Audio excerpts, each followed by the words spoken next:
চিন্তা করো, তোমার শরীর আগুনে পুড়ছে, চামড়া গলে যাচ্ছে, আবার নতুন চামড়া লাগানো হচ্ছে বারবার, কারণ তুমি দুনিয়ায় পর্দাকে তুচ্ছ করেছিলে। এখনো সময় আছে, শোনো, না হলে দেরি হয়ে যাবে।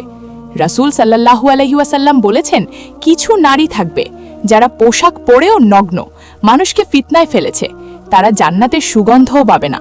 জাহান্নামে তাদের শরীর ঝুলবে আগুনের শিকলে, মাথা থেকে ফুটন্ত তেল ঢালা হবে, যা ভেতরের অঙ্গপ্রত্যঙ্গ গলিয়ে দেবে। আগুন তাদের কথা বলবে, বলবে, আজ আমি তোমার সাজগোজের প্রতিশোধ নেব। তারা চিৎকার করবে, কাঁদবে, আল্লাহকে ডাকবে, কিন্তু তখন আর কোনো সুযোগ থাকবে না, কারণ দুনিয়ায় সুযোগ পেয়েও তারা পর্দাকে অবহেলা করেছিল। যদি তুমি জাহান্নামের আগুন থেকে নিজেকে ও পরিবারকে বাঁচাতে চাও, এখনই এই চ্যানেলটি সাবস্ক্রাইব করো, এই বার্তাটি ছড়িয়ে দাও।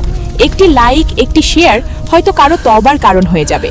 দেরি করো না, মৃত্যু কোনো নোটিশ দেয় না।